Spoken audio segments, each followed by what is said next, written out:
Ops, ops, ops! Huwag mo muna scroll. May sasabihin lang ako sa'yo. Congratulations! May bonus ka na naman!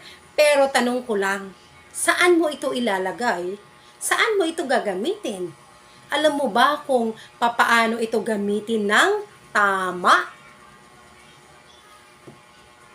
Karamihan sa atin ginagastos agad sa bagay na hindi kailangan.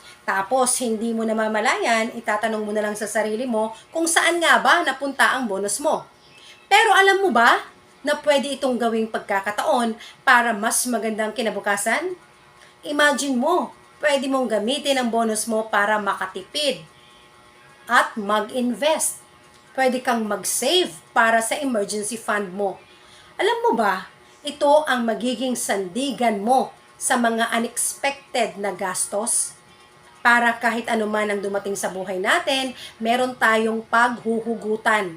At kung hindi man natin ito magalaw, maaring itong maging source of passive income natin in the future. Gaya po sa amin, ang bonus po namin ay nakalaan na sa aming long-term healthcare, life insurance at investment. Maaari mo itong gawin para pag dumating yung time na retirado ka na, alam mo kung saan napunta ang mga bonus mo. At ito ay magiging additional retirement fund mo.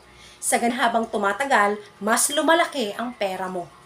Alam mo ba ang isang sekreto ng mga financially literate na tao? Gusto mo bang malaman kung paano maging financially literate? I-follow mo ang page na ito at i-share sa mga friends mo. Sumali sa community ng mga natututo mag-save at mag-invest ng tama. Magkaroon ka ng tips at guidance sa mga eksperto. This is Beverly Nasino. Thank you and God bless.